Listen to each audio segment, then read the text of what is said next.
Okay, so welcome back to Phoenix IIT, the edifice of physics that we all walk together. बेटा super 6 3 का solution आने में really बहुत late हो गया हुआ है.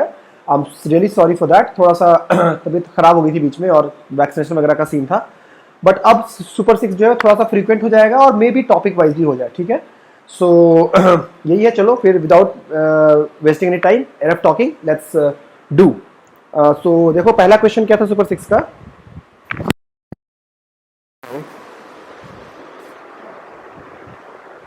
आइए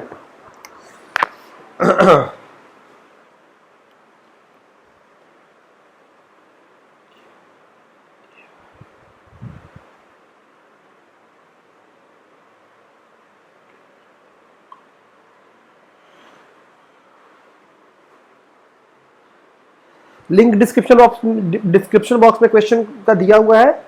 फिनिक्स IIT फिजिक्स डाउट करके आप टेलीग्राम पे मुझे फॉलो कर सकते हैं, जहां पे ये क्वेश्चंस आपके पास पहुंचते रहेंगे. ठीक है, सो SS3 देखिए क्वेश्चन नंबर 1 क्या है, करते हैं हम लोग. क्वेश्चन नंबर 1 कह रहा है कि an electron and a positron are released from 0,0,0 and 0,0,1.5 are in XZ plane, है ना, सॉरी इन YZ प्लेन, है ना, respectively in an uniform magnetic field B is equal to B not I cap. Question जो शुरू में दिया था उसमें ये XY प्लेन हो गया हुआ है, जबकि ये YZ प्लेन होगा. ठीक है, ध्यान रखना. YZ प्लेन में YZ प्लेन में रिलीज किया गया है एंड B की वैल्यू दी हुई है B not I cap, each with equal momentum P, और इसका मैग्नीट्यूड दे दिया हुआ है EBR. Find out the angle with Y axis at which they should be fired so that they do not form intersecting circles. देखो question क्या कह रहा है, समझना बात को, कि मेरे पास एक XY प्लेन है, मैग्नेटिक फील्ड बोल रहा है कि X एक्सिस में है, मैग्नेटिक फील्ड की वैल्यू दी हुई है B नॉट K कैप, है ना. ऐसे सवाल जब कभी भी आए तो मैग्नेटिक फील्ड को हमेशा प्लेन के अंदर या प्लेन के बाहर मान लो, क्योंकि आप क्योंकि जो चार्ज जो इन जनरल जो मूव करता है वो फील्ड के परपेंडिकुलर डायरेक्शन उसकी वेलोसिटी आती है ना. तो अगर वो मूव कर रहा है तो सर्कल जो बनेगा वो आपके फील्ड के परपेंडिकुलर डायरेक्शन में बनेगा. इन जनरल क्या होगा कि आपका जो सर्कल बन रहा होगा उसका जो एक्सिस ऑफ रोटेशन है वो मैग्नेटिक फील्ड के डायरेक्शन में होगा. जो घूम रहा है ना उसका एक्सिस मैग्नेटिक फील्ड के डायरेक्शन में बन के आता है ना, इन जनरल, अगर मैग्नेटिक फील्ड उस चार्ज को घुमा रहा है तो अगर आप देखो बहुत ढंग से तो मैग्नेटिक फील्ड मैंने एक्स एक्सिस को अंदर की तरफ मान लिया, तो magnetic field B not I cap अंदर की तरफ है, और बोल रहा है कि एक चार्ज को YZ प्लेन में, तो अगर ये मेरा एक्स एक्सिस है बेटा, है ना, अंदर की तरफ अगर एक्स एक्सिस है तो Y क्रॉस Z अंदर की तरफ होगा, तो ये मेरा Y एक्सिस हो गया और ये मेरा Z एक्सिस हो गया, है ना. सो ये Y एक्सिस, ये Z एक्सिस, ये X एक्सिस, देखो इधर वही मैं बना दे रहा हूं. ये मेरा Y एक्सिस है और ये मेरा Z एक्सिस है.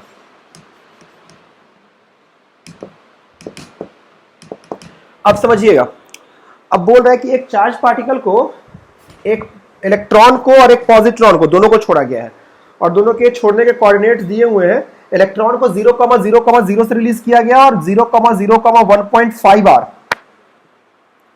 मतलब ये वाला डिस्टेंस मेरा 1.5 आर है ना. यहां से एक पॉजिट्रॉन को छोड़ा गया और दोनों को इक्वल मोमेंटम, मतलब डायरेक्शन भी सेम और मैग्नीट्यूड भी सेम, है ना, ऐसे कुछ छोड़ दिया गया. ये इलेक्ट्रॉन है और ये मेरा पॉजिट्रॉन है. अब बोला कि दोनों नॉन इंटरसेक्टिंग सर्कल्स बनाए, तो इसके लिए थीटा बताओ. इस वाई एंगल से क्या ये मिनिमम एंगल हो कि अगर उससे ज्यादा अगर एंगल पे छोड़ दिया जाए, उससे कम पे अगर हो तो इंटरसेक्ट कर जाए, उससे ज्यादा एंगल पे छोड़ दिया जाए तो वो इंटरसेक्ट ना करे, वो मिनिमम एंगल आपसे पूछा गया. तो चलिए देखिए, अगर मान लेते हैं कि इधर की तरफ V से गया है ये, और इसको भी मोमेंटम दोनों का इक्वल दिया हुआ है, क्योंकि मास बराबर होगा पॉजिट्रॉन और इलेक्ट्रॉन का, इसलिए वेलोसिटी भी बराबर होगी, है ना. अब जो इस पे फोर्स लगेगा वो बनेगा EVB, है ना, QV क्रॉस B, QE है VB. तो देखो बेटा QVB इधर की तरफ, है ना, QVB इधर की तरफ, बट चूंकि ये इलेक्ट्रॉन है तो इस पे फोर्स नीचे बन के आएगा, इधर सेंटर यहां पे आ गया, सेंटर की तरफ फोर्स लगेगा क्योंकि वो फोर्स सेंट्रीपिटल होता है. आई होप कि आपको पता है. और इस पे QVB ऊपर की तरफ, है ना, QVB ऊपर की तरफ, सेंटर. अब उस सेंटर के कोऑर्डिनेट्स लिख लेते हैं. देखो इस एंगल को अगर हम थीटा मान ले तो ये 90 माइनस थीटा, तो ये भी थीटा, है ना, टोटल 90 होता है ना. वेलोसिटी और रेडियस के बीच का जो मतलब फोर्स और वेलोसिटी के बीच का एंगल 90 डिग्री होगा, QV क्रॉस B. अब ये रेडियस r है और हमें दिया हुआ है momentum mv is equal to EBR, ये मेरा डायग्राम में दिया हुआ है। So r is equal to mv upon EB, sorry question में दिया हुआ है, डायग्राम में नहीं। अब देख बेटा, ये तो रेडियस हो गया। अब इस रेडियस के कंपोनेंट्स लिख लो, मतलब कोऑर्डिनेट्स फॉर्म में लिख लो। तो इसका कोऑर्डिनेट क्या हो जाएगा, देखो r cos थीटा x में, सॉरी z में, और y में माइनस r sin थीटा। तो देखो 0 comma minus r sin theta and r cos theta. थोड़ा सा बोर्ड यहां पे टूट गया है, प्लीज मैनेज, ठीक है। डिजिटल बोर्ड खरीदने के पैसे अभी नहीं है, ऑलराइट, जैसे होंगे धीरे धीरे करके, अगर सब सपोर्ट करोगे तो हो सकता है शायद वो भी आ जाए, then will go for it, ठीक है। अभी थोड़ा सा PhD भी रुकी हुई है, तो ये है। खैर, अब देखें, ये एंगल भी मेरा थीटा हो गया। तो यहां पर ये क्या हुआ बेटा, इसका कोऑर्डिनेट देखो, ये तो r है ना, तो ये थीटा, ये 90, ये 90, ये भी थीटा है ना, ये थीटा टोटल 90 था, 90 माइनस थीटा, तो ये भी थीटा। तो ये क्या हो गया बेटा, देखो टोटल वैल्यू तो 1.5 r थी, तो ये जो कोऑर्डिनेट होगा 1.5 r minus r cos theta. तो देखो इसके कोऑर्डिनेट्स लिख रहा हूं, यहां लिख दिया हूं सेंटर के coordinates, 1.5 r minus r cos theta. ये z वाला कोऑर्डिनेट है ना। y वाला क्या है बेटा, r sin थीटा, और x वाला तो 0 होना ही था। चेक कर लो, r sin थीटा y में, r cos थीटा बिल्कुल सही है, 1.5 r minus r cos theta z में, है ना, और y में r sin थीटा। और अब दोनों नॉन इंटरसेक्टिंग सर्कल है, तो दो सर्कल्स नॉन इंटरसेक्टिंग कब होते हैं, जब दोनों के सेंटर के बीच की दूरी r1 प्लस r2 से क्या हो, ज्यादा हो, या मतलब r1 प्लस r2 के बराबर हो गया, तब तो वो इंटरसेक्ट, मतलब एक पॉइंट पे इंटरसेक्ट करेगा। अगर r1 प्लस r2 से ज्यादा है वो डिस्टेंस, तो वो नॉन इंटरसेक्टिंग सर्कल बनाएगा, बस। अब देखो, जो ये सेंटर के बीच की दूरी, उसको हम किससे ज्यादा कर दें, 2r से ज्यादा कर ले, तो हमारा काम हो जाएगा। तो देखो बेटा, दोनों के बीच की दूरी ही लिखूंगा, तो 0 माइनस 0 स्क्वायर r, तो देखो क्या आ गया, 2r sin theta whole square plus 1.5 r minus r cos theta minus r cos theta, means this is gonna be 1.r cos theta minus 2r, 1.5 r minus, no sorry, 1.5 r minus 2r cos theta whole square, है ना, under root. यही तो centre to centre distance हुआ। इसका centre ये, इसका centre ये, है ना। ये कुछ ऐसे मैंने फायर किया, ये कुछ ऐसे, जैसे वेलोसिटी मिली, ये कुछ ऐसे सर्कल में घूमना स्टार्ट हो जाएगा, है ना, जिसका सेंटर ये रहा आपका। थोड़ा सा अच्छा बना दो,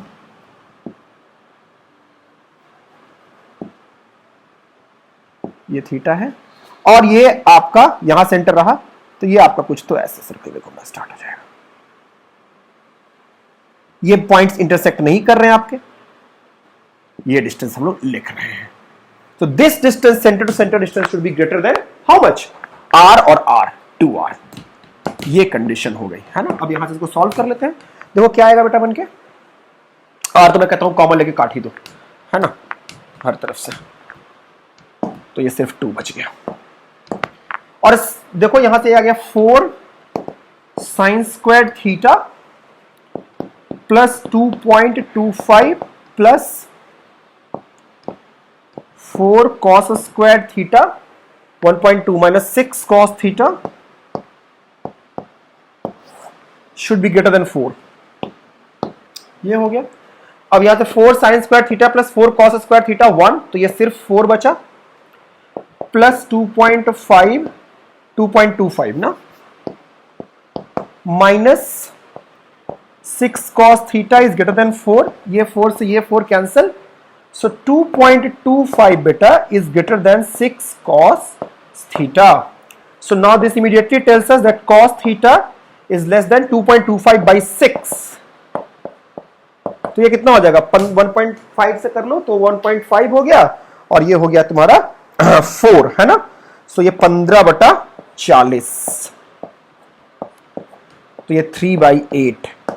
सो cos theta is less than 3/8, so theta is greater then, है ना, cos theta is decreasing function ना, तो theta is greater then sorry theta is greater then cos inverse 3/8, and this is the answer to the problem. Okay, I hope it is clear to you.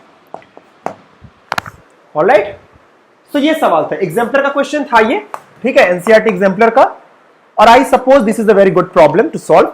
I hope आपको समझ में आया होगा। चलिए question number 2 की तरफ बढ़ते हैं हम लोग, इसको देख लो, ट्राई कर लो, समझ लो, जो डाउट होता है समझ में आया तब भी अच्छी बात है, नहीं समझ में आया कमेंट करो, एक बार और कोशिश करूंगा समझाने की, ठीक है। नेक्स्ट प्रॉब्लम, आइए नेक्स्ट प्रॉब्लम क्या कह रहा है, सॉरी नेक्स्ट प्रॉब्लम क्या कह रहा है, a rectangular conducting loop consists of 2 wire on opposite sides of length L joined by together by rods of length D. The wires are each of same material but with different cross section differing by a factor of 2. The thicker wire has a resistance R and the rods are of low resistance, which in turn are connected by a constant voltage V0. The loop is placed in a uniform magnetic field B at 45 degrees to its plane. Find torque exerted by the magnetic field on the loop about an axis through the centers of the rod. Now, see, this is a very good problem. Please try and understand what I am trying to say. देखो बोल क्या रहा है यहाँ पे, बोल रहा है कि ऐसे एक वायर है, 2 वायर्स दी है जिनकी लंबाई L है, एक वायर मोटी है ना, और एक वायर पतली है, और इनकी लंबाई L है, इनके बीच की दूरी बेटा D दी हुई है, ये डिस्टेंस आपकी D है, ये डिस्टेंस D है दिया हुआ। क्वेश्चन कह रहा है समझो, हालांकि मैं समझा दूंगा, मैक्सिमम बातें बता दूंगा, फिर कुछ बातें आपसे भी पूछूंगा। ये D है। अब बोल रहा है कि इसको एक कांस्टेंट वोल्टेज सोर्स मतलब डीसी सप्लाई से जोड़ दिया गया है ना, ऐसे बैटरी लेके इसको जोड़ दिया, इनका कोई रेजिस्टेंस नहीं है, नेग्लिजिबल रेजिस्टेंस का है, और थिकर वायर का रेजिस्टेंस R है, तो थिनर वायर का रेजिस्टेंस 2R, लेंथ बराबर है, मटेरियल सेम है ना, रोयल अपॉन एरिया होता है ना, एरिया जो है इसका डबल है, बोल रहा है कि एरिया 2A है, तो रेजिस्टेंस इसका क्या हो जाएगा आधा, तो इसका रेजिस्टेंस अगर R तो इसका रेजिस्टेंस 2R, और यहां से वोल्टेज V0, तो मैं इसको V0 0 ऐसे कर दे रहा हूं कि भाई पोटेंशियल डिफरेंस दोनों के बीच का V0 आएगा, ताकि इस बैटरी को हम लोग यहां पे हटा सकें। हमने इसको हटा दिया बैटरी को, और सिचुएशन अभी हम क्लियर है। अब बोल रहा है कि हमने इसमें एक मैग्नेटिक फील्ड लगा दिया, और उस मैग्नेटिक फील्ड का जो प्लेन है वो इस प्लेन के 45 डिग्री पे है, if I am not wrong. बोल रहा है कि uniform magnetic field B at 45 degree to its plane, तो 45 डिग्री पे मैग्नेटिक फील्ड है। मैंने इस प्लेन को एक्चुअली थोड़ा सा अंदर घुमा दे रहा हूं, वायर्स को ऐसे कर ले रहा हूं, अंदर की तरफ वायर्स को कर ले रहा हूं, और ये 2 यहां पे वायर्स लगा दिए, ये वायर मोटी है, समझिएगा। और अगर आप ऐसे देखोगे तो देखो, एक यहां पे करंट ऐसे जा रहा है, यहां पे करंट ऐसे जा रहा है, बैटरी लगी हुई ना, V0/2R करंट इसमें गया, और V0/2R इसमें गया। अच्छा, कई बच्चे ये सोच रहे होंगे, V0/R, कई बच्चे ये सोच रहे होंगे कि लूप के अंदर तो magnetic field NIAB cos theta होता है या sin थीटा, डिपेंडिंग अपॉन कि आप थीटा कैसे ले रहे हैं, तो वो क्यों नहीं लग सकता था बेटा? वो तब होता जब एक लूप में सेम करंट बहता, तब आप NIAB NIA क्रॉस B आप बोल देते हो, है ना, टॉर्क के बारे में। बट यहां N चलो 1 है तो IA cross B, M cross B basically हो जाता है, बट यहां पे ऐसा नहीं है। इस वायर में अलग करंट बह रहा है, इस वायर में अलग करंट बह रहा है, इस वायर में भाई आधे पोर्शन में ऐसे करंट बहा दे, ऐसे कुछ इस तरह से, वो एक अलग बात। तो जाहिर सी बात है बेटा, अभी पूरे लूप में सेम करंट बह नहीं रहा, तो हम इंडिविजुअल वायर्स के टॉर्क को निकाल के ही ऐड करेंगे। आप मेरी बात को समझें, और हमें किस वाले वायर लूप एक्सिस के अबाउट चाहिए? इस एक्सिस के अबाउट टॉर्क चाहिए, इस एक्सिस के अबाउट, सेंटर ऑफ मास के इस एक्सिस के अबाउट टॉर्क चाहिए, है ना। और मैग्नेटिक फील्ड देखो कैसे, मान लो कि ये करंट इसमें दोनों में अंदर जा रहा था, मैग्नेटिक फील्ड इस पे ऐसे लगा हुआ है, देखो समझना अच्छे से, 45 डिग्री पे।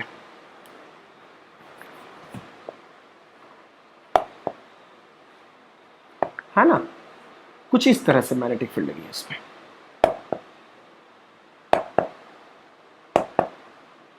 अगर आप इसको और घुमा के सीधा देखोगे तो मैग्नेटिक फील्ड ऐसे 45 डिग्री में, और इनके बीच वायर के बीच की दूरी। बोलो क्लियर है? ये हो रहा है सिचुएशन, ये है ना, 45 डिग्री पे जा रहा है। मैग्नेटिक फील्ड और प्लेन के बीच का एंगल 45 डिग्री है, बट मैग्नेटिक फील्ड और लेंथ के बीच का एंगल तो 90 है। दिख रहा है? ये तो एंगल तो 90 है, लेंथ के बीच का एंगल तो 90 है। अब क्या बोला जा रहा है इसमें आपको कि टॉर्क बताओ। तो पहले तो हम इन दोनों पे फोर्सेस निकाल लेते हैं कि क्या बन के आ रहा है ना। पहले तो हम इन दोनों वायर्स पे फोर्सेस निकाल लेते हैं। तो इस पे फोर्स देखो कितना है बेटा, force on upper wire F1 मान रहा हूं, कितना हो जाएगा, I L cross B, L cross B, L अंदर बी इधर, फोर्स इधर ऐसे, और इस पे भी फोर्स इधर एल क्रॉस बी। सो इस वैल्यू की ये वाली वैल्यू कितनी हो गई, बी आई, आई इज कितना, V by two R, V not by two R, है ना, V not by two R, B I L, L is L, और इस पे आ गया V B not L by R. 90 degree angle है, मतलब ये वाला एंगल भी 45 हो गया और ये वाला एंगल भी 45 का, चूंकि ये 45 था और इसके साथ 90 डिग्री पे ये हमारा फोर्स बना इस पे, है ना, ये हमारा फोर्स बना। ओके, एक काम मैं आपको सोचने के लिए बोल रहा हूं, आप ये सोचना कि ये इस पे भी फोर्सेस लगा रहा होगा, इन दोनों वायर्स पे जो फोर्सेस आ रहे होंगे, बट उन फोर्सेस की वजह से जो टॉर्क होगा वो जीरो बन के आएगा इसके अबाउट। आप ये सोचिएगा क्यों ऐसा हो रहा है, ठीक है। बट बाकी मैं इन दोनों वायर्स पे फोर्सेस निकाल दिए मैंने, और अब उस पे मैं टॉर्क निकालने की कोशिश करता हूं कि कितना टॉर्क आएगा। अब देख बेटा, इस फोर्स के दो कंपोनेंट हो गए, एक ये वाला V B not L by two R cos theta, और एक इधर V B not L by R sine theta, वो 45 है, दोनों बराबर होगा। इसके भी दो कंपोनेंट्स हो गए, है ना, एक इधर की तरफ और एक इधर की तरफ। तो एक जाहिर सी बात है, ये दोनों फोर्सेस जो है वो तो टॉर्क लाएंगे नहीं, क्योंकि वो उसी एक्सिस से पास कर जा रहा है। टॉर्क लाने का काम किसका होगा, इन दोनों फोर्सेस का, है ना। तो देखो इस एक्सिस के अबाउट इसका टॉर्क आर ऊपर की तरफ, आर क्रॉस बी अंदर की तरफ, है ना। सो आर कितना है, L D by two, D by two into V B not L by, V B not L by two R, cos 45 is 1 upon root 2 अंदर की तरफ। अच्छा, इसकी वजह से आर वेक्टर नीचे की तरफ, इस पॉइंट से आर वेक्टर का हेड कहां पे होता है, point of application of force की तरफ बनाते हैं वेक्टर ना, तो आर क्रॉस बी बाहर की तरफ, तो प्लस डी बाई टू, ये क्रॉस मतलब अंदर की तरफ, सॉरी क्रॉस मतलब अंदर की तरफ, plus D by two into V B not L by R into 1 upon root 2 dot, dot मतलब बाहर की तरफ। बस हो गया, बस हो गया।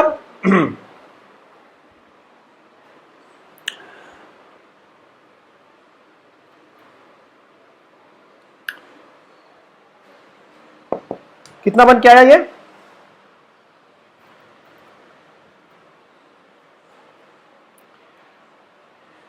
V B not L by root 2 R into D upon 2, मैंने कॉमन ले लिया, है ना, डी बाई 2, तो यहां पे बचा 1 अपॉन 2 माइनस, ये क्रॉस वाला प्लस है तो ये डॉट वाला माइनस होगा, -1।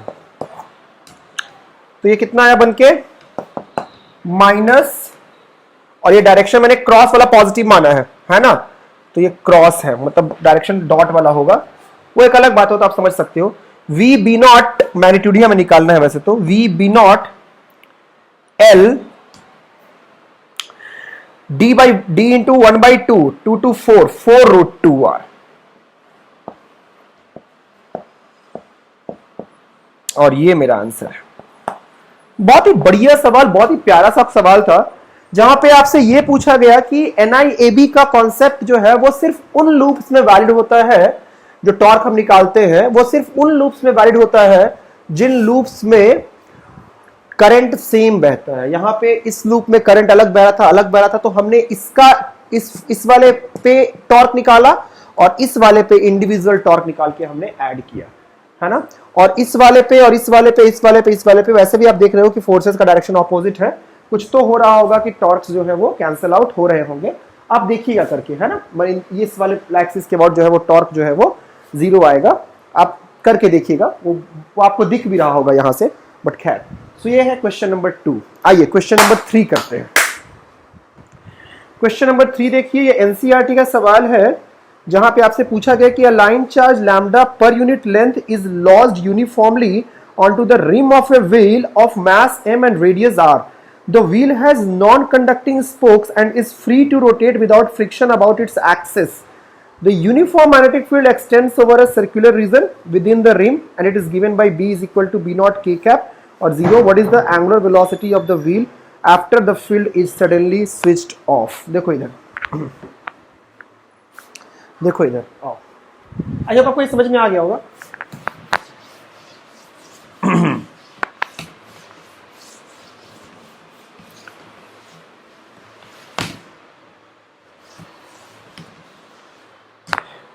क्या है बेटा, देखना, बोल रहा है, ये एनसीईआरटी का ही सवाल है, एनसीईआरटी के ईएमआई का लास्ट क्वेश्चन है ये, ठीक है। तो आप लोग जो समझते हो ना कि एनसीईआरटी इजी होता है, ऐसा मतलब ठीक है, एनसीईआरटी बहुत कंसेप्चुअल होता है, ठीक है, कभी कभी गच्चे देता है एनसीईआरटी। इसी कॉन्सेप्ट पे जेईई एडवांस में भी सवाल आया था, इसी बार इसी तरह के कॉन्सेप्ट पे था, प्रोसीजर उसी तरह का था, कुछ शायद कैपेसिटर दिया हुआ था, उसमें मैग्नेटिक फील्ड लगाया था, तो वही टॉर्क वार्क ही पूछा था कुछ, जेईई एडवांस का ही सवाल था इस बार का। उन्होंने कहा कि इन्होंने ये स्पोक लिया, इस स्पोक पे लैम्डा चार्ज लॉज कर दिया, चिपका दिया, है ना, और इसका रेडियस दे दिया आपको, इसका रेडियस शायद आर वार दिया हुआ है, चलिए वो घबराने की बात नहीं है। और बोल रहा है कि इसके इस रीजन में मैग्नेटिक फील्ड लगा दिया गया है बी नॉट के कैप, अंदर की तरफ बी नॉट के कैप, है ना, अंदर की तरफ मैग्नेटिक फील्ड लगा दिया गया, माइनस बी नॉट के कैप, अंदर के कैप वाले को माइनस मान लिया गया है, चलो वो कोई खास बात नहीं है। ये रेडियस ए है। Now what the question says is now this magnetic field is switched off suddenly. What is going to happen? Now if this magnetic field is going to get switched off suddenly, क्या flux associated with this coil will get changed? Yeah. और अगर ये conducting wire होता तो इसके अंदर current बह जाता, किस सेंस में, अंदर की तरफ घट रहा था मैग्नेटिक फील्ड, 0 हो रहा था, तो करंट कुछ तो इस सेंस में आने लग जाता। बट नाउ चूंकि ये करंट नहीं है, इस पे चार्जेस चिपकाए हुए हैं, तो ये चार्जेस जो है वो उस पे फोर्स आएगा और वो घूमने लगेगा, है ना, और this gives rise to the concept of induced electric field. A changing magnetic field with respect to time can give rise to the induced electric field. आपने पढ़ा है इलेक्ट्रोमैग्नेटिक वेव्स में, है ना, अभी तो मैंने वो टी शर्ट भी डाल रखी है जहां पे कौन सा वाला है, ये 4th वाला है ना, gradient of B is equal to mu naught J plus, यही वाला टर्म तो मिसिंग था, है ना, इंड्यूस्ड इलेक्ट्रिक फील्ड का। क्या ठीक है, एक अलग बात। नाउ क्या है यहां पे कि अगर तो ये इंड्यूस्ड इलेक्ट्रिक फील्ड को जन्म देगा, है ना, एक तरीके से। तो वो इंड्यूस्ड इलेक्ट्रिक फील्ड जो आता है, क्या वो नॉन कंजर्वेटिव इन नेचर होता है? Yes, and follows F is equal to Q ही तो लगना ही था, है ना, वो तो फंडामेंटल डेफिनेशन है। तो कुछ इस तरह से इंड्यूस्ड इलेक्ट्रिक फील्ड हमारा आ गया। अब उस इंड्यूस्ड इलेक्ट्रिक फील्ड के बारे में हम पता करते हैं, उसकी वैल्यू क्या है। देखो यहाँ पे ये फैराडेज लॉ लगाते हैं, तो क्या लिख लोगे बेटा, E dot dl induced EMF is equal to rate of change of flux, so d by dt of magnetic flux. Now what is that magnetic flux, इस वाले एरिया में केवल, है ना, तो क्या लिख लोगे, B into pi a square flux. Now this E dot dl for a conservative field is 0. That is what you call Kirchhoff's loop law. E dot dl is 0. But now here E dot dl is not 0. Means this type of field is non-conservative. Yes, exactly, it is non-conservative in nature. So E dot dl इस loop से associated है ना, 2 pi are is equal to D by D t, B बाहर निकाल ले बेटा, d by D t of, sorry B तो change ही कर रहा है, पाई ए स्क्वायर बाहर निकाल ले, d B by D t, what gets cancelled out, pi gets cancelled out, so now E is nothing but a square over e times 2e times r db by dt. Now this is going to be e, periphery पे direction अलग अलग है, magnitude wise बराबर है। एक छोटा सा charge काट के देख ले बेटा, इस छोटे से यूनिट पे चार्ज मान लेते हैं dq था, है ना, dq, तो इस पे फोर्स कितना लगा, dq इंटू ई, तो फोर्स हो गया बेटा dq into E into R, इस पॉइंट के about torque, force into R torque, for R cross F torque, इसके से घूमेगा, है ना, और यहां पे क्या हो जाएगा, इंटीग्रल, कहां से पूरा इंटीग्रल, ये टोटल टॉर्क हो गया, dq dq dq dq dq dq dq dq सारा जुड़ जाएगा। देख ई बराबर है आर बराबर है, नहीं आया समझ में, और डी, ये ई और आर के बीच का हर जगह एंगल 90 डिग्री है ना, तो dq into R sine 90, dq into R sine 90, dq into R sine 90, सारा जुड़ते जुड़ते जुड़ते जुड़ते जुड़ते जुड़ के this is the total torque on this particular loop, and this is going to be equal to what, torque is equal to what, dl by dt. Now put e from here, put e from here, put e from here, dq देखो e into are into integral d, E और r देख लो, sign 90 वाला angle था, हर जगह 90 था, तो e into are बाहर निकाल सकते हैं क्योंकि मैग्नीट्यूड वाइज सेम है, e into R and integral dq is what, lambda times 2 pi R, है ना, lambda times 2 pi are is equal to dl by dt, and dl by dt is d by dt, L angular momentum, I omega, so I times d omega upon dt. Now put e is a squared db upon dt, आप चाहते तो tau dt is equal to dl भी लिख सकते थे, है ना, और वो dt जल्दी कट जाता, खैर कैसे भी करना है करो, a squared db by t upon twice E r, किधर गया, a square upon twice E r d v by D t into, ये हो गया बेटा, ई की वैल्यू आ गई हमारी, ई हमने लिख दिया, देखना कुछ गड़बड़ ना करो, into are into lambda into 2 pi are is equal to I for ring M R square into D omega by D T. देखो इस dt से dt चला गया, थोड़ा सा यहां मिटा दे रहा हूं, यहां पे लिख दे रहा हूं इस वाले स्टेप पे, क्या आ जाएगा देखो बन के, dv by dt, क्या dv इज b, क्योंकि b से 0 हो गया है घट के, तो dv को मैंने b लिख दिया। अब देखो यहां पे अगले स्टेप में आंसर है, a स्क्वायर b, r से r चला गया बेटा, अपॉन, मैंने कुछ गड़बड़ कर दिया क्या, 2er E is upon two, ये E नहीं होगा ना, सॉरी ये E तो होगा, ये E नहीं होगा, सॉरी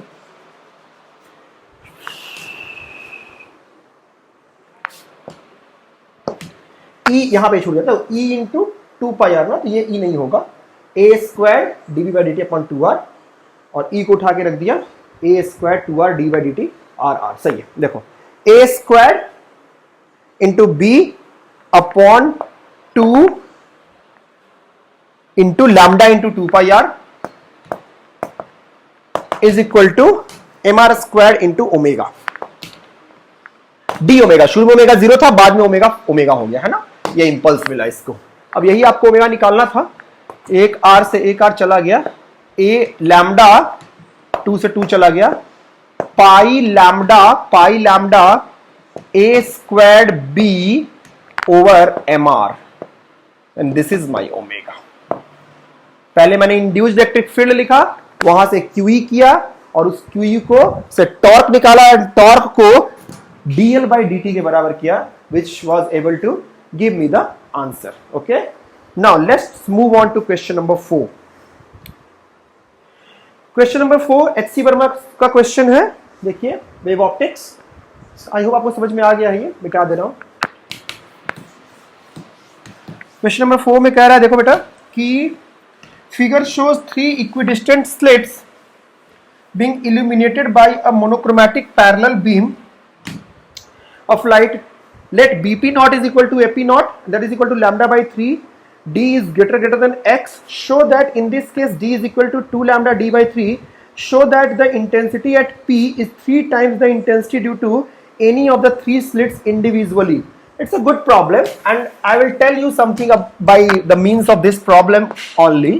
बोल रहा है कि एक स्लिट ऐसे है, एक स्लिट ऐसे है और एक स्लिट ऐसे है, और यहां पर आप इस पे पैरेलली लाइट रे गिरा रहे हो, है ना, और यहां पे आपका स्क्रीन है, आप देख रहे हो यहां पे, और कुछ कुछ डेटा दिया हुआ है, डी दिया हुआ, इनके बीच की दूरी जो है, अच्छा एक यहां पर भी स्लिट है, आप ऐसे मान लीजिए, और इन स्लिट्स के बीच की दूरी, इसके बीच की दूरी डी है, इनके बीच की दूरी डी है। तो आपसे बोला गया कि ये वाला ए बी सी नाम दे दिया इन्होंने, और इसका नाम इन्होंने दे दिया पी नॉट, है ना, और क्वेश्चन में दे रखा है कि A P naught minus, sorry BP naught बड़ा होगा ना, BP naught minus A P naught is equal to lambda upon 3। तो आपसे बोला गया कि बताइए कि अगर ऐसा है तो प्रूफ कीजिए कि d is equal to 2 lambda capital D by 3। आइए कोशिश करते हैं। सबसे पहले देखो बेटा, व्हाट इज एपी नॉट, ये तो d के बराबर है, कैपिटल D सवाल में दे रखा है इसमें, और ये डिस्टेंस भी हम लोग लिख सकते हैं, होगा किसके बराबर, d square plus capital D square के बराबर होगा। तब देखो अब इसी बात को लिखूंगा, d square plus capital D square under root minus capital D that is equal to lambda by 3, है ना, that is equal to lambda by 3। और क्या रखा है इसमें कि d is greater than lambda, है ना, ये इसने क्या रखा है। तो आप यहां से इसको, यहां से d, आप यहां से d बाहर निकाल लीजिए, और ये बन जाएगा आपका अंदर में कैपिटल D स्क्वायर, सॉरी हाँ, आप यहां से d को बाहर निकाल लीजिए, तो ये 1 plus d squared by capital D squared, है ना, माइनस t। अब यहां पे आप बाइनोमियल लगा लीजिए, d 1 प्लस, ये सब टेक्निक्स होते हैं, है ना, आपको लगाना पड़ेगा, अप्रोक्सीमेशन टेक्निक्स, कभी बाइनोमियल लगाना पड़ेगा, कभी टर्म्स को नेगलेक्ट करना पड़ेगा, डिपेंडिंग अपॉन कि क्या क्या आपको क्वेश्चन में डेटा दिया हुआ है। Lambda by 3, sorry. अब ये क्या आ जाएगा बेटा, d plus d squared over 2 times capital D minus D is equal to lambda by 3, d से d चला गया, तो ये आ गया बेटा d is equal to 2 lambda capital D by 3 under root. This is solution to your question number 1, है ना, इसका पार्ट ए का सोल्यूशन आ गया। अब कह रहा है कि अब लाइट रे यहां से भी अगर पहुंचे यहां पे, यहां से भी पहुंचे यहां पे, और यहां से भी पहुंचे यहां पे, तो अगर एक की इंटेंसिटी आई नॉट है तो यहां की इंटेंसिटी 3 आई नॉट है, ये प्रूफ करना है। तो चलो कोशिश करते हैं। पहली बात, इस रिलेशन को इधर लिख के रख लो, d is equal to 2 lambda capital D by 3। अब देखो यहां पे, चूंकि पाथ डिफरेंस, ये जो लाइट रे चला लैम्डा बाई 3 ज्यादा चला, है ना, तो पाथ डिफरेंस जो है वो लैम्डा बाई 3 का है, तो कुछ ना कुछ यहां पे जो पॉइंट P नॉट है उसको कितनी लाइट्स मिली, एक तो यहां से डायरेक्ट लाइट मिली, एक इस स्लिट से लाइट मिली, एक इस स्लिट से लाइट मिली। तीनों का फेज सेम हो भी सकता था, नहीं भी हो सकता था, इनफैक्ट इन दोनों का फेज सेम तो था ही नहीं, क्योंकि lambda by 3 phase path difference already है, तो हो सकता है कि इसका भी पार्ट डिफरेंस हो इस वाले के कंपैरिजन में। अगर ये वाला लाइट कुछ चल रहा है तो ये लाइट कुछ और डिस्टेंस चल रहा है, और ये लाइट कुछ और डिस्टेंस चल रहा है, मतलब पाथ डिफरेंस तो है ना, कुछ तो पाथ अलग अलग चल रहे हैं, तो there can be a possibility of phase difference as well, है कि नहीं। तो पाथ डिफरेंस तो है, ये तो समझ में आता है अच्छे से, है ना, पाथ डिफरेंस तो है, तो फेज डिफरेंस भी हो सकता था। अब देखो, अब फेज डिफरेंस पहले निकालते हैं। इस वाले लाइट और यहां से जो लाइट रे चल रही है और यहां से लाइट रे चल रही है, उनके बीच का path difference already lambda by 3, तो फेज डिफरेंस डेल्टा फाई, माने डेल्टा फाई 1 मान, क्या होगा बेटा, 2 pi by lambda into lambda by 3। मतलब यहां की लाइट रे से यहां का लाइट रे 2 पाई बाई 3 फेज पीछे है ना, बाद में पहुंच रहा है ना लाइट रे, ये है ना 2π/3 फेज डिफरेंस पीछे है। कभी कभी इक्वेशन भी लिख सकते हैं, यहाँ का इक्वेशन अगर sin ओमेगा टी है तो यहाँ की equation omega T minus five type से है। ओके, अब यहाँ का फेज जो भी है, अब जो लाइट रे यहाँ पहुंचा होगा, यहाँ से एक तो लाइट रे ये भी पहुंचा होगा, तो अगर ये चला d तो ये चला 2d square whole square plus capital D square, तो हम डेल्टा x2 निकालते हैं which is my Cp naught minus Ap naught, which is my 4d squared plus capital D squared under root minus d। तो यहां से again हम वही वाला चीज कर रहे थे, d कॉमन ले लेते हैं, तो अंदर बचा बेटा under root of 1 plus 4d squared upon 4 small d squared upon capital D squared minus D. और यहां से आपका ये बन के आ गया, फिर से यहाँ पे बाइनोमियल लगा लो तो बाई 2 आ जाएगा, 2 से 2 चला जाएगा, तो d plus 2 small d squared plus capital D squared minus D, है ना। 2d squared upon d squared, d की वैल्यू यहां से उठा के रख दो। सो 2 इंटू डी की वैल्यू कितनी है देखो, 2 lambda d by 3, 2 lambda d by 3 into capital D squared.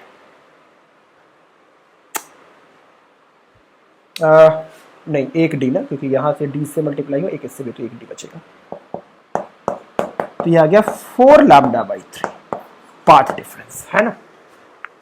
तो यहां का पार्ट डिफरेंस, इसके और इसके बीच का पार्ट डिफरेंस है 4 लैम्डा बाई 3। तो जल्दी से हम फेज डिफरेंस भी निकाल लेते हैं यहीं पे, डेल्टा फाई 2, तो ये क्या आ जाएगा 2 pi by lambda into 4 lambda by 3, this is 8 pi by 3। अब मेरी बात को आप कायदे से समझिएगा, इसको मिटा दो, दोनों के बीच का पार्ट फेज डिफरेंस आ चुका है। फेज डिफरेंस निकालना ही हमारे वेव ऑप्टिक्स का, मतलब साउंड वेव में भी जहां इंटरफेरेंस हो रहा है, इंटरफेरेंस के हार्ट पे फेज डिफरेंस ही है। समझ में आ रहा है जागृति? हमेशा हमें फेज डिफरेंस ही निकालना होगा, और वो पाथ डिफरेंस से जुड़ा होता है, और ये फेज डिफरेंस और पाथ डिफरेंस डायरेक्टली एम्पलीट्यूड से जुड़े रहते हैं। इन एम्पलीट्यूड जो होता है वो किससे जुड़ा रहता है? इंटेंसिटी से, intensity directly proportional to amplitude square, and hence energy जो यहां पे रिसीव हो रही होगी लाइट के फॉर्म में, जो कि हमें दिखाई देगी, और साउंड के फॉर्म में जो हमें basically which we will be able to hear, वो डिपेंड कर जाता है अल्टीमेटली इस डेल्टा एक्स पे। फिर से बोल रहा हूं, डेल्टा एक्स डेल्टा फाई पे डिपेंड करता है, डेल्टा फाई पे नेट एम्पलीट्यूड डिपेंड करता है, नेट एम्पलीट्यूड पे नेट इंटेंसिटी डिपेंड करता है, and which we will be able to detect, जो कि यहां पे दिखाई या सुनाई देगा, लाइट के केस में दिखाई देगा और साउंड के केस में सुनाई देगा। ऑलराइट, तो देखो यहां पर एक तो फेज जो है वो, चलो जीरो फेज हम लोग इसको मान लेते हैं, है ना, यहां से एपी नॉट वाले को, यहां से कितनी फेज पे दूसरा है 2 पाई बाई 3, यहां से 2 पाई बाई 3 पे बना दिया दूसरा, इंटेंसिटी सबकी सेम है ना, इंटेंसिटी सेम है 2 पाई बाई 3, और तीसरा कितने फेज पे बेटा 8 पाई बाई 3, इसको ऐसे लिख सकते हैं 2 पाई प्लस 2 पाई बाई 3, तो यहां से 2 पाई घूम के आया होगा, फिर यहां से 2 पाई बाई 3, मतलब इधर ही है, तो एक की इंटेंसिटी आई नॉट, दूसरे की इंटेंसिटी आई नॉट, तीसरे की इंटेंसिटी आई नॉट, और ये दोनों जुड़ा हुआ है कितने पे 2 पाई बाई 3 पे। पहले तो इन दोनों को निपटा लो, दोनों की इंटेंसिटी आई नॉट, आई का फॉर्मूला क्या होता है, आई नेट का फॉर्मूला, आई का फॉर्मूला रूट i1 स्क्वायर्ड, मतलब ऐसे लिख लो आप, i1 plus i2 plus 2 root i2 cos phi, और ये वेक्टर कितने जुड़ जाता है। अब हमें 2-3 वेक्टर जोड़ने थे, आपने जो भी पढ़े होंगे नॉर्मल सवाल में 2 को ही जोड़ते हैं, यहाँ पे 3 जोड़ना है, तो तीनों को वेक्टर की तरह जोड़ लिया हमने। इंटेंसिटी को हम वेक्टर्स की तरह जोड़ते हैं, इनफैक्ट डाइफ्रैक्शन में n नंबर ऑफ वेव्स जुड़ जाते हैं, है ना, तो उसको हम एक n number of n sided closed polygon से ही जोड़ लेते हैं। Got my point? खैर वो एक अलग बात है। अब यहाँ पे दोनों के बीच का एंगल 0 डिग्री, इन दोनों को अगर निपटा रहे हैं तो ये कितना आ जाएगा, कितना आ जाएगा ये root i1 plus root i2 का स्क्वायर, है ना, तो कितना आ जाएगा 4i0, है ना, इन दोनों का वैसे ही मैक्सिमम इंटेंसिटी 4i0 होगी, root i0 plus root i0 2 root i0 whole square 4i0। अच्छा, अब हमें कौन सी दो इंटेंसिटी जोड़नी है बेटा, एक i0 है और दूसरा कितना है 4i0, जिनके बीच का एंगल कितना है हमारा 2 पाई बाई 3, है ना, इनको जोड़ना है। तो आइए 2 पाई बाई 3 cos 120 डिग्री, आइए बात करते हैं। अब देखो वही फॉर्मूला लिखूंगा 4i0 अंडर रूट मतलब 2 under root i0 plus i0 root i0 है ना का स्क्वायर, उसी को मतलब root i1 plus root i1 square plus root i2 square ऐसे लिख लिया मैंने। तो 4i0 plus 4i0 plus 2 into root i0 2 root i0 into i0 cos pi by 3 is 1/2 with minus sign, तो इसको माइनस करते हैं माइनस।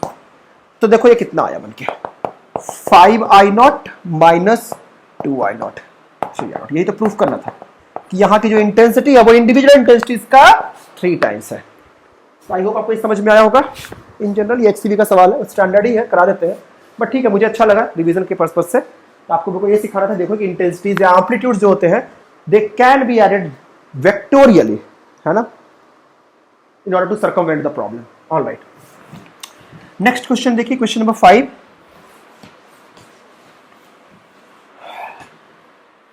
क्वेश्चन नंबर 5 कह रहा है बेटा कि यहां पे ऐसे चेन पड़ा हुआ है आपका, कई सारा, एक चेन की ढेरी लगी हुई है ना। अभय कुमार का ये सवाल है, मैं कर्टसी देते जाता हूं जहां से मैंने सवाल उठाए हैं। पियर्सन वाली जो अभय कुमार की किताब आती है वहां से मैंने एग्जाम्पल से उठाया इसको, तो है ना। वैम तुम बोल रहे थे कि तुमको चेन वाले सवाल चाहिए, इसलिए मैंने करा दिया एक।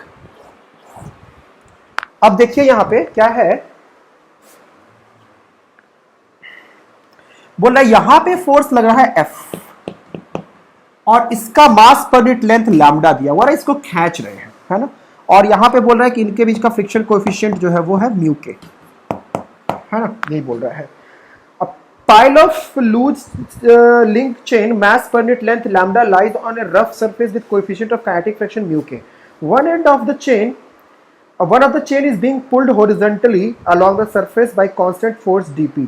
Determine the acceleration of the chain in terms of x and v, which is dx by dt, है ना। कि अगर ये पोर्शन x खींच लिया गया है, खींचा हुआ पोर्शन x है, तो इसने कह दिया कि dx by dt जो है वो v है, मतलब जो खींच रहे इंस्टेंटेनियस वेलोसिटी खींचे हुए निकले हुए पोर्शन का v है। और आपका एक टर्म और दिया है उसने, x दे दिया आपको और dx by dt is v, mu के दिया हुआ है और fp दिया हुआ है। तो आपसे बोला उसने कि हमें आप इसके एक्सेलरेशन की वैल्यू बताइए, है ना। तो अगर आप देखोगे तो इस पे क्या क्या फोर्स लग रहा है बेटा, एक तो F लगा, खींचे हुए पोर्शन पे ऐसे खींच रहे हैं हम इसको, माइनस x पोर्शन खींच लिया, तो इसका x पोर्शन का मास कितना होगा, लैम्डा x, लैम्डा पर यूनिट लेंथ किलोग्राम पर मीटर, ये मास लैम्डा इंटू x इंटू जी इंटू म्यू के, है ना। ये फोर्स इधर लगा, फ्रिक्शनल फोर्स इधर लगा, is equal to m dv by dt acceleration plus v dm by dt, क्योंकि अब दोनों है, क्योंकि इस पोर्शन का ना मास चेंज हो रहा है। पहले ये वाला फैक्टर जो था वो 0 होता था, बट अब वो फैक्टर 0 नहीं है ना, v dm बाई dt। बस आप इससे आपका आंसर आ गया, d by dt is acceleration, so f minus lambda x g mu के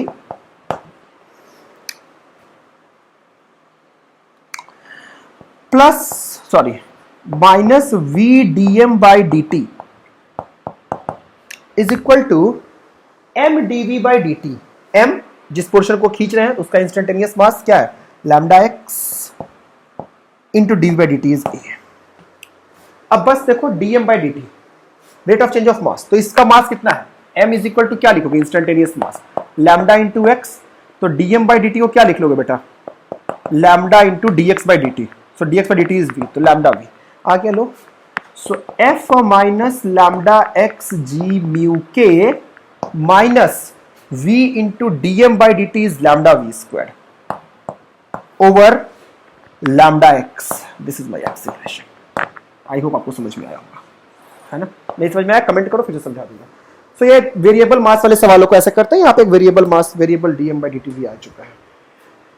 alright, question number 6, find out the angular frequency of the system shown in the figure pulleys are massless and friction is absent everywhere।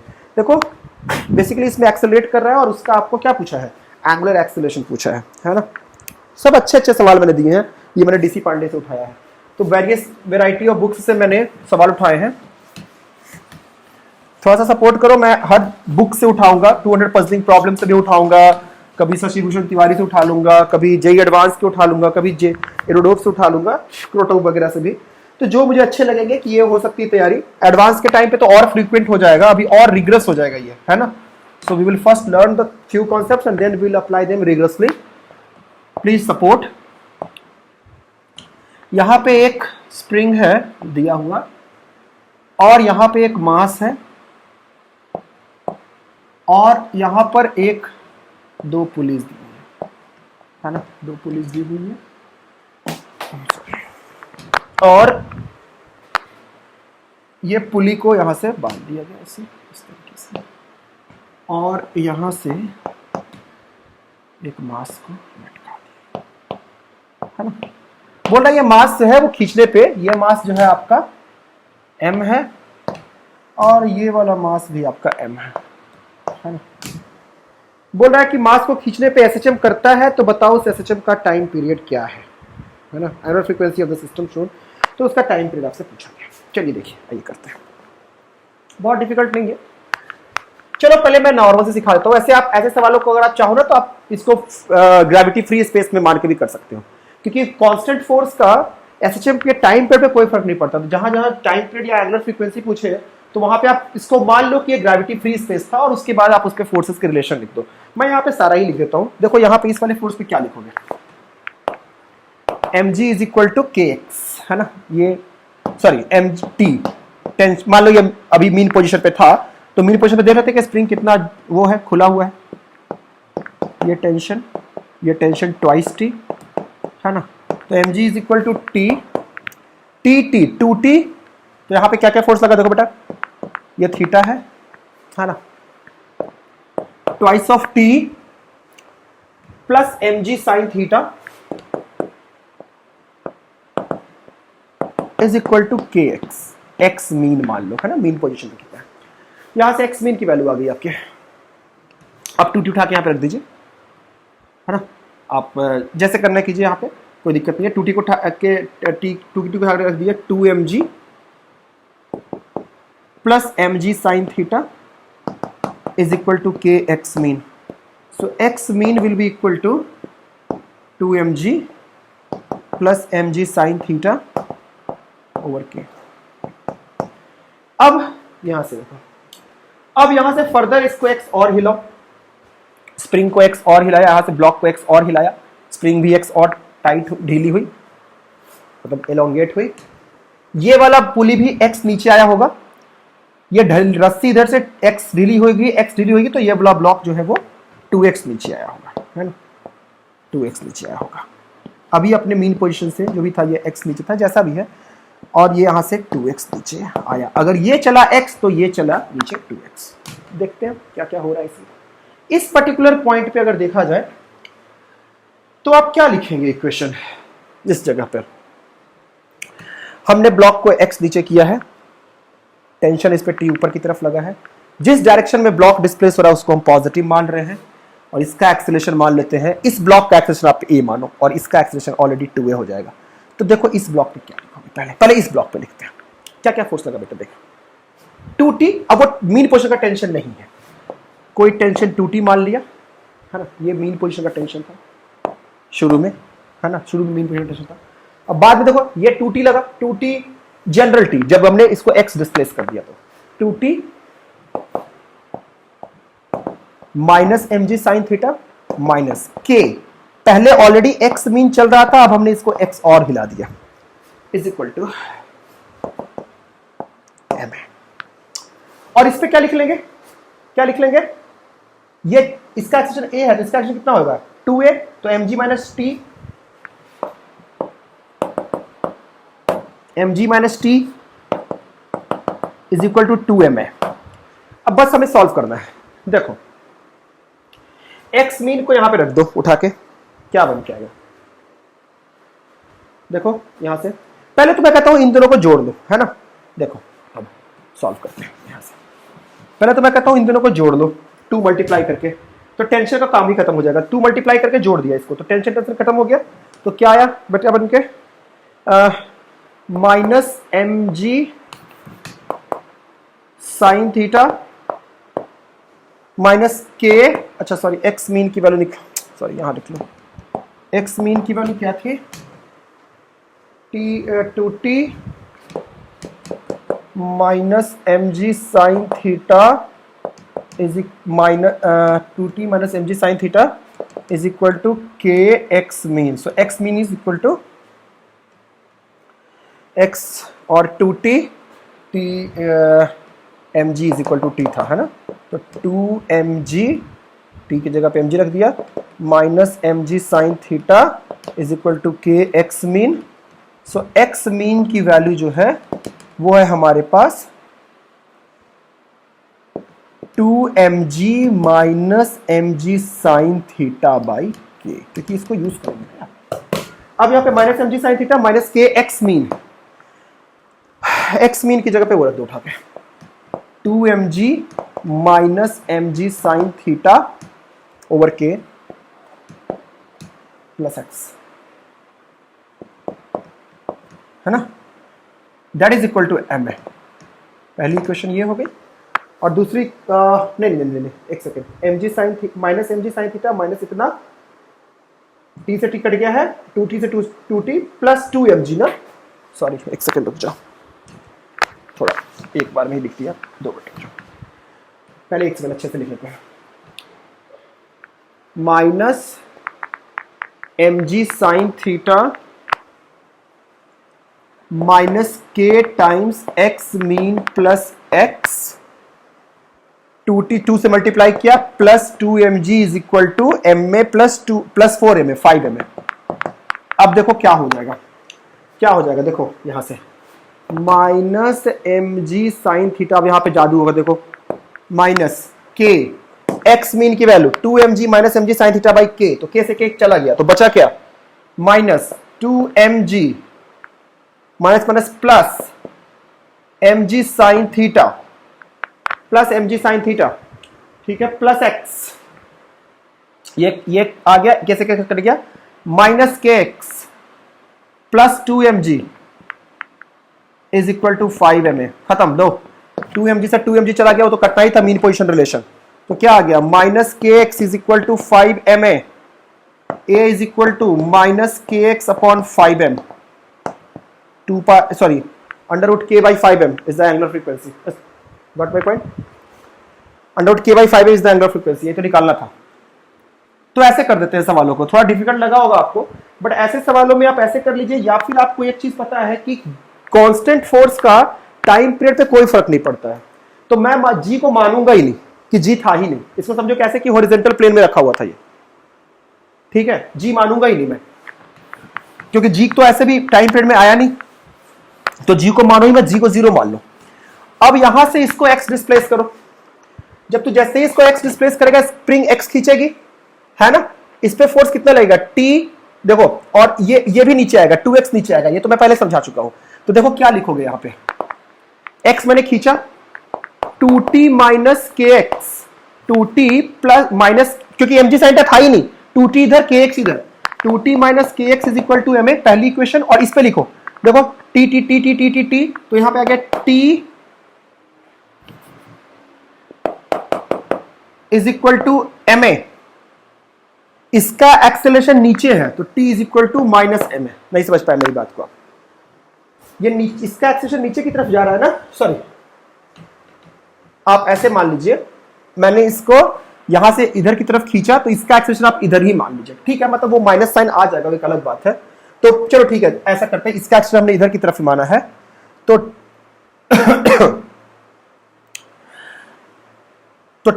t is equal to, अगर आप ma लिखते हो तो इसका acceleration आपने ऊपर माना है, तो इसका भी एक्सेलरेशन आपको इधर मानना पड़ेगा। और ऑलरेडी आपको यह समझना पड़ेगा कि वो ऑलरेडी हमने माइनस साइन को कंपनसेट कर दिया हुआ है, हमने x नीचे लिया, हमने एक्सेलरेशन इसका ऊपर माना है, तो ऑलरेडी इसका माइनस साइन कंपनसेटेड है। तो t इज इक्वल टू क्या लिख लो बेटा, 4ma, देखो यहां पे t को ma पुट करोगे, है ना, तो 2 इंटू टी की जगह पे हमने ma पुट कर दिया, plus K X T is equal to, और सॉरी 2m है ना, क्योंकि ये 2 आया था ना, तो इसका एक्सप्रेशन a तो इसका एक्सप्रेशन 2m है ना, तो देखो क्या आ जाएगा 2m into -4m plus K x is equal to m है, सो के x is equal to 5m। देखो सेम बात मैंने क्या की नहीं, x इज इक्वल टू के एक्स बाई 5m। एक माइनस साइन लगा लो क्योंकि एक्सेलरेशन उल्टा आया है, अदरवाइज फिर थोड़ा सा आप फंस जाओगे टी को एम के फॉर्म में लिखने में, तो ये इससे भी डायरेक्ट हो जाता है, ये तो बहुत आसान हो जाता है, जी को मानो ही मत, तो कटाने करने की जरूरत ही नहीं थी। तो ये एक शॉर्ट ट्रिक होता है उसको करने का, ठीक है, ऐसे ही मैं तो ऐसे ही कर देता हूं। आगे देखो, लेट्स हैव सम फन, ये अच्छे क्वेश्चंस होते हैं थोड़े से। आइए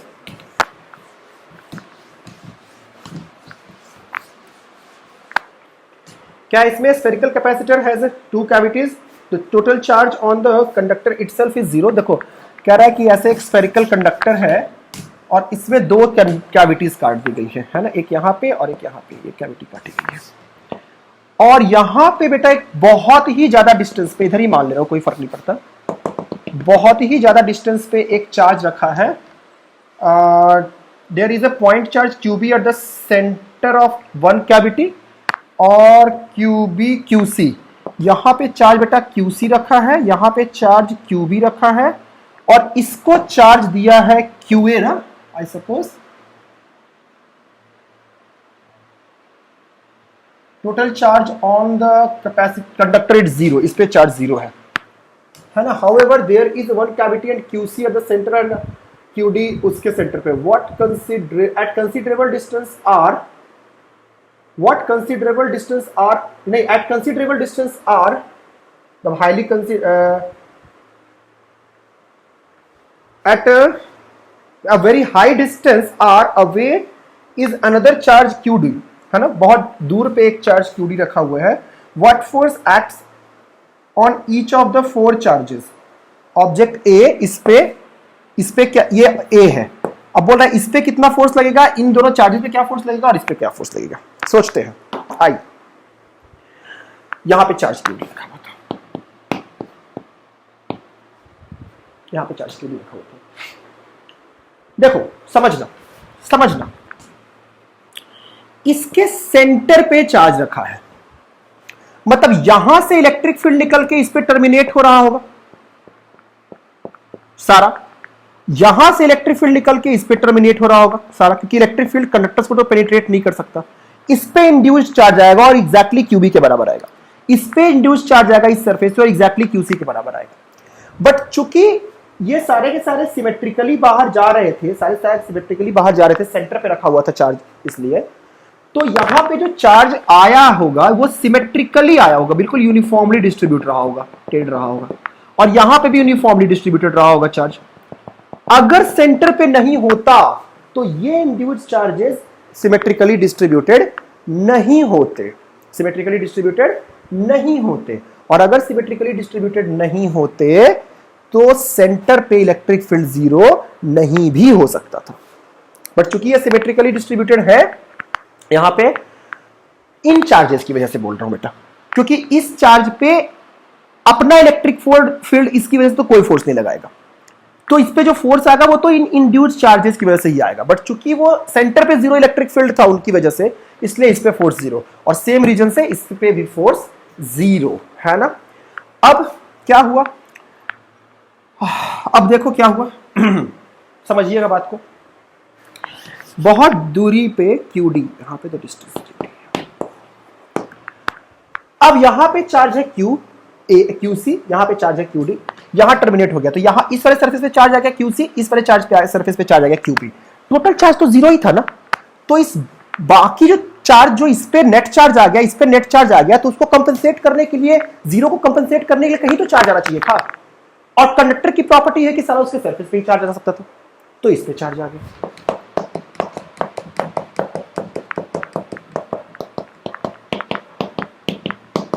कितना, QB प्लस QC।